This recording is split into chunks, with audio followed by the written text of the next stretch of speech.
Hi friends, ನಮಸ್ತೆ. ದೇವರ ಮನೆ ಮತ್ತು ಪೂಜೆಯ ವಿಷಯಗಳನ್ನ ನಾವು ನೋಡ್ತಾ ಹೋಗೋಣ. ಎಲ್ಲರೂ ಕೂಡ ದೇವರನ್ನು ಪೂಜಿಸ್ತೀವಿ, ಆದರೆ ಕೆಲವೊಂದು ವಿಚಾರಗಳನ್ನು ತಿಳ್ಕೊಂಡು ಪೂಜಿಸೋದ್ರಿಂದ ಮುಂದೆ ಈ ತಪ್ಪುಗಳು ಆಗದಂಗೆ ನೋಡ್ಕೋಬೋದು. ಯಾವುದೆಲ್ಲ ನೋಡ್ತಾ ಹೋಗೋಣ.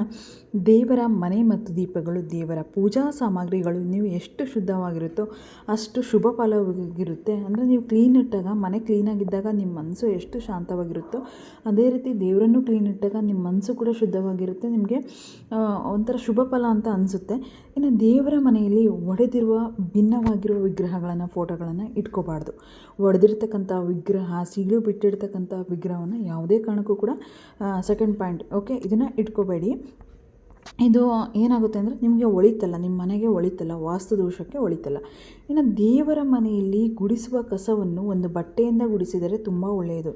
ಇಂದಿನ ಕಾಲದಲ್ಲಿ ನಾವು ನೋಡಿರ್ತೀವಿ, ಬಟ್ಟೆಯಿಂದ ಗುಡಿಸ್ತಾರೆ, ಯಾರೂ ಕೂಡ ಪೊರಕೆಯನ್ನು ಇಟ್ಟಿರುವುದಿಲ್ಲ. ಓಕೆ, ಹಾಗಾಗಿ ದೇವರ ಮನೆಯಲ್ಲಿ ಗುಡಿಸುವ ಕಸವನ್ನು ಒಂದು ಬಟ್ಟೆಯಿಂದ ನೀವು ಗುಡಿಸಿ. ಇನ್ನು ದೇವರ ಮನೆಯಲ್ಲಿ ಅರಿಶಿನ ಹಾಕಿದ ನೀರಿನಿಂದ ಶುದ್ಧ ಮಾಡಿ ಮನೆಯಲ್ಲಿ ದೈವ ಕಳೆ ವೃದ್ಧಿಸಿ ಹಣದ ಸಮಸ್ಯೆ ನಿವಾರಣೆ ಆಗುತ್ತೆ. ನೆಲ ಒಣಗುವವರೆಗೂ ತುಳಿಯುವ ಆಗಿಲ್ಲ. ಸೊ ನೀವು ನೆಲ ಒರೆಸ್ಬೇಕಾದ್ರೆ ಅರಿಶಿನ ನೀರನ್ನು ಹಾಕಬೇಕು. ಅದರಿಂದ ಏನಾಗುತ್ತೆ, ನಿಮಗೆ ಆರ್ಥಿಕ ಸಮಸ್ಯೆನೂ ಕೂಡ ಬರುವುದಿಲ್ಲ. ಬಟ್ ಅದನ್ನ ನೆಲ ಒಣಗುವವರೆಗೂ ತುಳಿಯೋಂಗಿಲ್ಲ. ಸ್ವಲ್ಪ ಚಿಟಿಕೆ ಅರಿಶಿಣ, ಓಕೆನಾ. ಇನ್ನು ದೇವರ ಮನೆಯಲ್ಲಿ ತುಂಬ ವಿಗ್ರಹಗಳು ಬೇಡ. ವಿಗ್ರಹಗಳು ಜಾಸ್ತಿ ಇದ್ದರೆ ನೈವೇದ್ಯ ಪ್ರಮಾಣವೂ ಜಾಸ್ತಿ ಮಾಡಬೇಕಾಗೋದು. ಈಗ ದೇವರನ್ನ ಎಲ್ಲೋ ಹೋಗಿರ್ತಾರೆ, ದೇವ್ರನ್ನ ಎಲ್ಲ ವಿಗ್ರಹಗಳನ್ನು ತಂದು ಮನೇಲಿ ಇಡೋದ್ರಿಂದ ಅದಕ್ಕೆ ಒಂದು ರೀತಿಯಾದಂತಹ ಪೂಜೆಗಳಿರ್ತವೆ.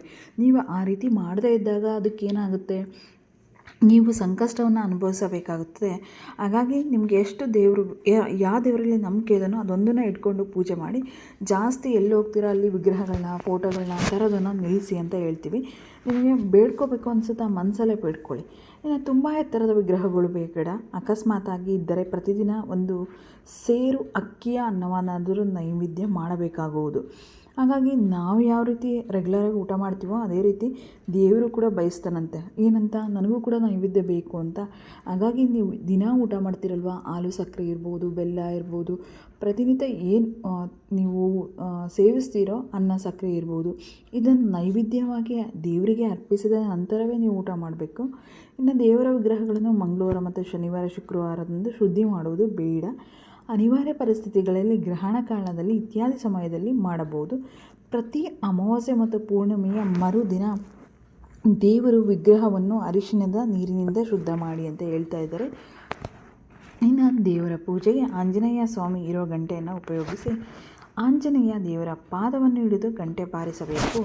ಇನ್ನು 10ನೇ ಪಾಯಿಂಟ್, ದೇವರುಗಳು ಯಾವಾಗ ಆಹಾರ ಕೇಳುತ್ತಿರುತ್ತವೆ ದೇವರ ಹತ್ತಿರ ಮಧುಪರ್ಕ ಇರಿಸಿರಿ. ರಾತ್ರಿ ಮಲಗೋಕೆ ಮುಂಚೆ ಅದನ್ನು ಮನೆಯವರೆಲ್ಲ ಹಿರಿಯರಾಗಲಿ ಭಕ್ತಿಯಿಂದ ಸೇವಿಸಿ.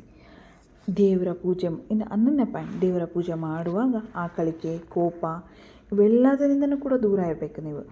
ಇನ್ನು 12ನೇದಾಗಿ ಸಂಧ್ಯಾ ವಂದನೆ ಅಂದರೆ ಸ್ತ್ರೀಯರು ತುಳಸಿ ಪೂಜೆ ಇಲ್ಲದಿದ್ದರೆ ಯಾವ ಪೂಜೆಯೂ ಫಲ ಕೊಡುವುದಿಲ್ಲ. ಹಾಗಾಗಿ ಸ್ತ್ರೀಯರು ತಮ್ಮ ಮನೆಯ ಮುಂಭಾಗದಲ್ಲಿ ಒಂದು ತುಳಸಿ ಗಿಡವನ್ನು ಹಾಕ್ಕೊಂಡು ಪೂಜೆಯನ್ನು ಮಾಡುವುದನ್ನು ಮರೆಯಬೇಡಿ. ಇನ್ನು ದೇವರ ಪೂಜೆಯ ಸಮಯದಲ್ಲಿ ಪುರುಷರು ಮೇಲು ಹೊದಿಕೆ ಅಂದರೆ ಶಲ್ಯವನ್ನು ಧರಿಸಿರಬೇಕು. ಇಲ್ಲದಿದ್ದರೆ ಪೂಜಾ ಫಲ ರಾಕ್ಷಸರ ಪಾಲಾಗುವುದು. ಬರೀ ಮೈಯಲ್ಲಿ ಕುಳಿತು ಪೂಜೆ ಮಾಡುವುದು, ಊಟ ಮಾಡುವುದು ಒಳಿತಲ್ಲ. ಓಕೆ, ನೀವು ಮೈ ಮೇಲೆ ಬಟ್ಟೆ ಹಾಕ್ಕೊಳ್ಳೋದ್ರಿಂದ ಅದು ಗೌರವವಾಗಿರುತ್ತೆ. ಹಾಗಾಗಿ ಮೈ ಮೇಲೆ ಒಂದು ಬಟ್ಟೆಯನ್ನು ಹಾಕ್ಕೊಳ್ಳೋದ್ರು, ಒಂದು ಟವಲ್ಲು ಅಂತ ಹಾಕ್ಕೊಳ್ಳೋದು ಒಳ್ಳೆಯದು. ಇನ್ನು ಹಣೆಯಲ್ಲಿ ಕುಂಕುಮ ಮತ್ತು ಗಂಧ ಅಥವಾ ಭಸ್ಮ ಇತ್ಯಾದಿ ಯಾವುದಾದರೂ ಧರಿಸದೆ ಪೂಜೆ ಮಾಡಬಾರದು. ಧರಿಸಿಯೇ ಪೂಜೆ ಮಾಡಬೇಕು. ಇಲ್ಲದಿದ್ದರೆ ಪೂಜಾ ಫಲ ನಶಿಸುವುದು. ದೇವರ ಪೂಜೆಗೆ ಹಸಿಯಾದ ಹಾಲನ್ನು ಮಾತ್ರ ಬಳಸಬೇಕು. ದೇವರ ನೈವೇದ್ಯ ಮಾಡುವಾಗ ವೀಳ್ಯದೆಲೆ, ಅಡಿಕೆ, ತಾಂಬೂಲ ಇಲ್ಲದೆ ನೈವೇದ್ಯ ಫಲ ಕೊಡುವುದಿಲ್ಲ. ನೈವೇದ್ಯ ಮಾಡುವಾಗ ತುಳಸಿ ಪತ್ರೆಯನ್ನು ಬಳಸಬೇಕು.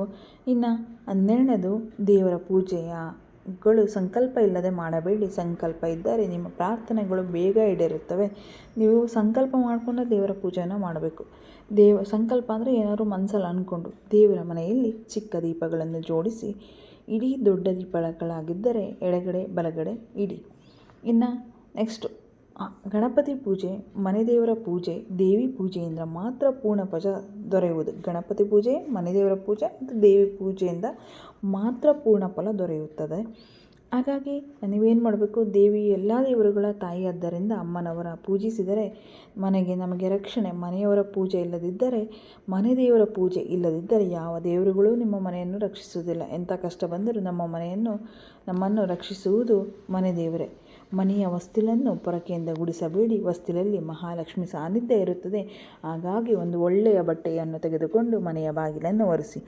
ಇನ್ನು ಶ್ರೀಚಕ್ರ, ಬಲಮುರಿ ಶಂಖ, ಬಲಮುರಿ ಗಣೇಶ, ಸಾಲಿಗ್ರಾಮಗಳು, 2 ಪಾದ ಕಾಣಿಸುವ ಮಹಾಲಕ್ಷ್ಮಿ ಇತ್ಯಾದಿ ದೇವರುಗಳೆಲ್ಲ ಅಷ್ಟೈಶ್ವರ್ಯಗಳನ್ನು ಪ್ರದಾನಿಸುವ ದೇವರುಗಳು. ಈ ದೇವರುಗಳ ಪೂಜೆ ತುಂಬ ವಿಶೇಷವಾಗಿರುತ್ತೆ. ಹಾಗಾಗಿ ನೀವು ಇದೆಲ್ಲ ಟಿಪ್ಸನ್ನು ನೀವು ಫಾಲೋ ಮಾಡೋದ್ರಿಂದ ನಿಮಗೆ ಒಳಿತಾಗುತ್ತೆ ಅಂತಲೇ ಹೇಳ್ಬೋದು. ಈ ವಿಡಿಯೋ ಇಷ್ಟ ಆದರೆ ಒಂದು ಲೈಕ್ ಕೊಡಿ, ಶೇರ್ ಮಾಡಿ, ಸಬ್ಸ್ಕ್ರೈಬ್ ಮಾಡಿ. ಇದೇ ರೀತಿಯ ಇನ್ಫಾರ್ಮೇಟಿವ್ ವಿಡಿಯೋಗಾಗಿ ನಮ್ಮ ಚಾನಲನ್ನು ಸಬ್ಸ್ಕ್ರೈಬ್ ಮಾಡೋದನ್ನು ಮರಿಬೇಡಿ. Thanks for watching. Bye, take care.